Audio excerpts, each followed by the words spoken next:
Tak ada 1 bulan lagi, timnas Indonesia akan menjamu tamu terakhir di GBK. China bakal jadi tim terakhir yang kita hadapi di laga kandang round 3 kualifikasi Piala Dunia 2026. Menariknya, mereka lebih dulu insecure melihat Indonesia mendapatkan berbagai dukungan, termasuk iri melihat timnas Jepang yang seperti jadi sangat dekat dengan Indonesia. Mungkin mereka merasa seperti tak adil sebab China tidak ada dukungan dari pihak manapun. Di sisi lain, para punggawa Garuda sendiri sudah tak sabar melihat kembali dukungan para supporter Garuda. Para pemain yang belum debut di GBK layaknya Emil Audero, Dean James sudah sangat menantikan debut spesial di laga kandang. So, akankah mereka debut? Dan bagaimana persiapan China untuk away ke Indonesia? Let's go kita bahas sampai tuntas.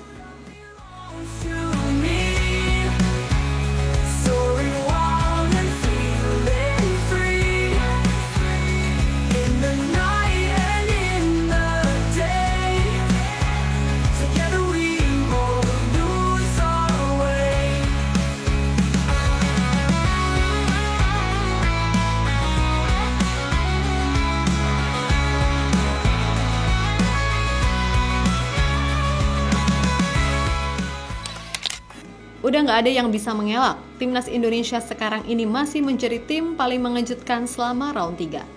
Datang sebagai tim kuda hitam, semua rival mengira kita bakal jadi juru kunci.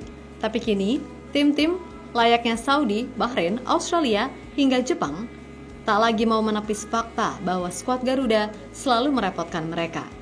Saat bermain di GBK, hampir semua tim pasti merasakan bagaimana perbedaan atmosfer hingga mental yang diuji. Nah, hal inilah yang membuat China insecure sendiri, karena mereka memandang kalau semuanya berpihak ke Indonesia, sedangkan skuad asuhan Ivan Kovic bakal menjalani laga hidup dan mati di GBK. Keadaan ini membuat mereka merasa tak nyaman, seakan mereka terpojokan gitu cuy.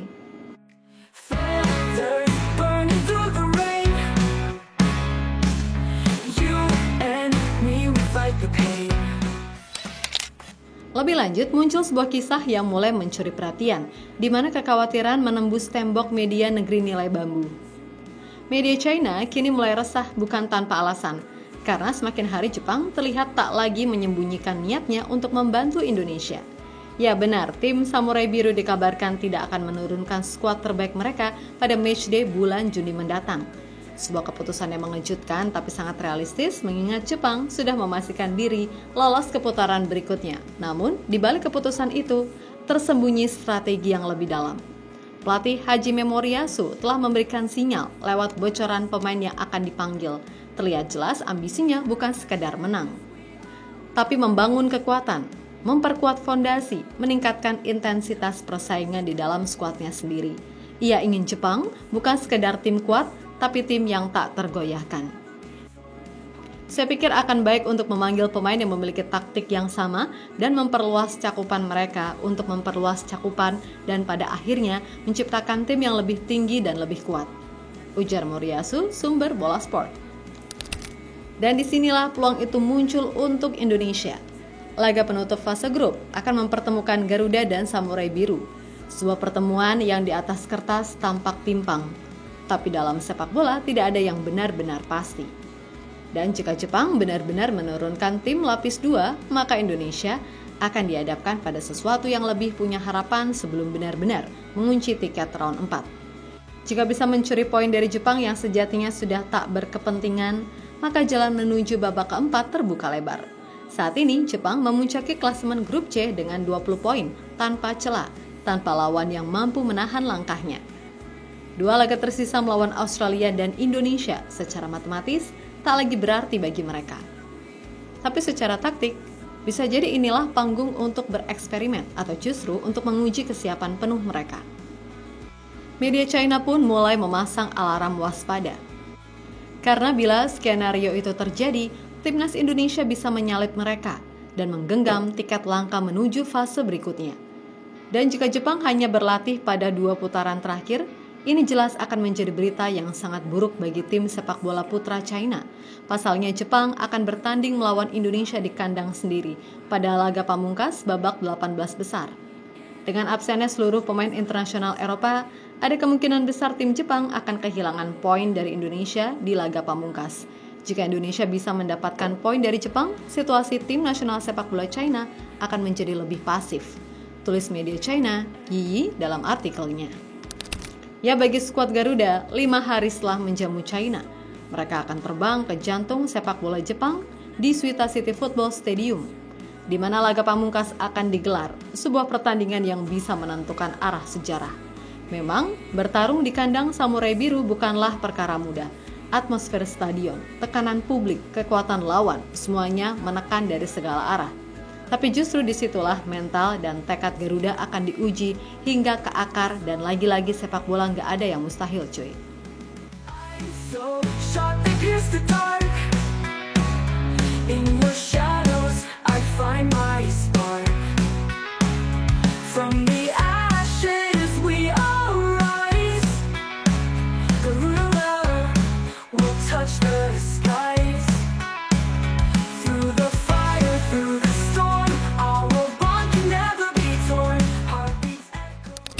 Dalam semangat membara untuk mendukung tim kesayangan mereka, sebuah kabar mengejutkan datang dari negeri tirai bambu. Jauh sebelum peluit dibunyikan, gelombang semangat itu telah lebih dulu menyebar ke tanah air kita, di mana komunitas penggemar sepak bola asal Tiongkok yang bermukim di Indonesia kini bersatu dalam satu tujuan, untuk memenuhi Stadion Gelora Bung Karno pada tanggal 5 Juni nanti, ketika timnas Indonesia berhadapan dengan sang tamu kuat timnas China. Dipimpin oleh Peng Cheng, Ketua Komunitas Persatuan Sepak Bola Tiongkok di Indonesia, rencana besar ini mulai mengambil bentuk nyata. Ia mengungkapkan bahwa lebih dari 1.000 supporter asal Tiongkok telah menyatakan kesiapannya untuk hadir langsung dan memberikan dukungan penuh dari tribun. Bukan sekedar supporter biasa, mereka adalah para pengusaha, profesional, dan tokoh-tokoh komunitas Tiongkok yang menetap dan bekerja di wilayah Jakarta Utara hingga Selatan. Dari kecintaan yang sama pada sepak bola, mereka membentuk komunitas yang kini siap menjadi kekuatan tambahan di laga penting nanti. Lebih dari 1.000 anggota komunitas Persatuan Sepak Bola Indonesia bersedia menyumbangkan kekuatan untuk pertandingan tandang tim nasional sepak bola Tiongkok di Jakarta, Indonesia bulan depan. Ucap Peng Cheng. Maka akan memberi kemudahan bagi tim nasional sepak bola China untuk bepergian ke Indonesia guna menyaksikan pertandingan, dan banyak pula masyarakat China yang ingin hadir ke lokasi untuk mendukung tim nasional sepak bola. Dukungan lebih dari 1.000 agen rahasia di Indonesia ini tentu akan memperbesar peluang timnas China meraih 3 poin di laga tandang. Saat ini lebih dari 300 orang telah mendaftar, dan diperkirakan akan ada lebih banyak orang yang akan menonton pertandingan secara langsung. Semua orang berharap dapat mendukung tim sepak bola nasional dan membantu tim Tiongkok memenangkan pertandingan ini, kata Peng Cheng dikutip dari 163.com. Yap, ini jelas sebuah pemandangan yang menarik pun akan tersaji. Ribuan suara dari 2 negara bertarung bukan hanya di rumput hijau tapi juga di tribun. Indonesia versus China, semangat bertanding dan persatuan dalam rivalitas. Kita akan saksikan bersama di GBK Juni mendatang. Tapi tak hanya WNA China yang tinggal di Indonesia saja, banyak penggemar China juga yang diprediksi bakal terbang langsung dari daratan tirai bambu buat mendukung tim nasionalnya.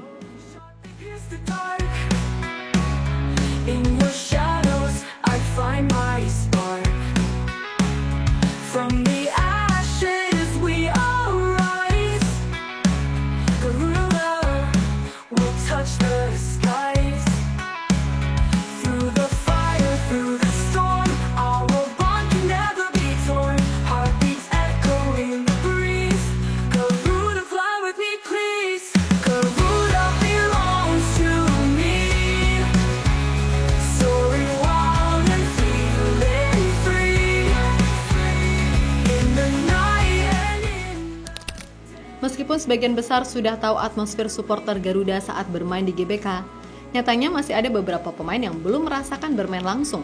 Layaknya Dean James, Emil Audero, hingga Mace Hilkers pun belum sekalipun merasakan menginjakan kaki di rumput GBK dalam pertandingan resmi.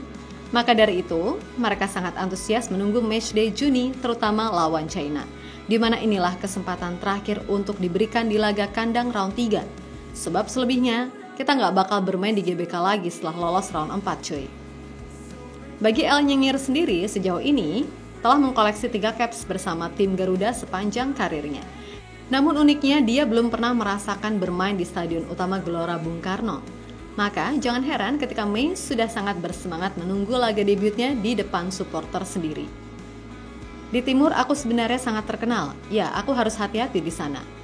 Tapi di Indonesia, lebih baik ditemani pengawal keamanan, tapi mereka sangat respect di sana. Jadi mereka mendekatimu dengan respect. Aku belum pernah bermain di Jakarta, tapi aku pernah menginap di hotel di sana. Di sana lebih meriah dan lebih gila daripada di Belanda. Cerita Misilkers di YouTube FC20.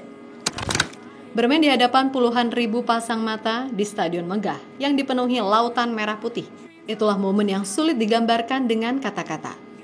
Ketika langkah kaki pertama menginjakan rumput hijau dan sorak-sorai 70.000 supporter menggema seperti badai yang membakar semangat. Mace, Emil, Dean James tahu ini bukan sekadar pertandingan, ini adalah panggung kehormatan. Atmosfer semacam ini adalah keistimewaan yang hanya bisa dirasakan ketika mengenakan lambang Garuda di dada.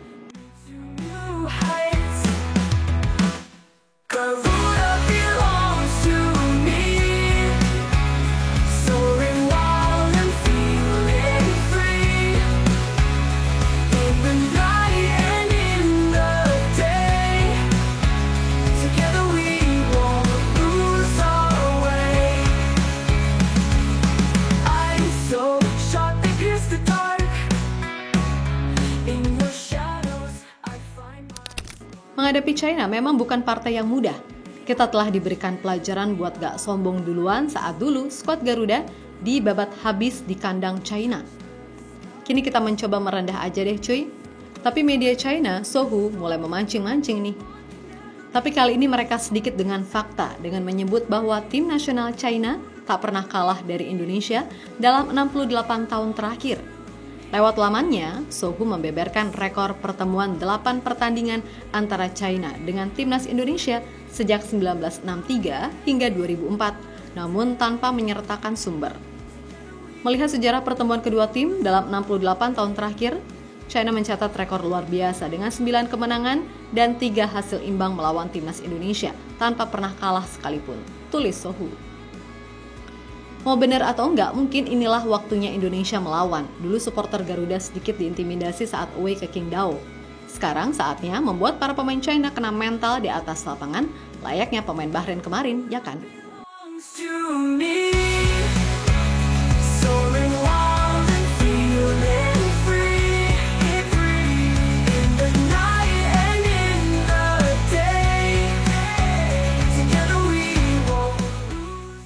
Jadi itulah berbagai sorotan kepada para penggemar timnas Indonesia maupun fans China yang ternyata telah siap buat ke GBK. Kalian sendiri bakal nonton laga terakhir round 3 di GBK? Kalian pengen? Siapkan budget lu buat war tiket cuy.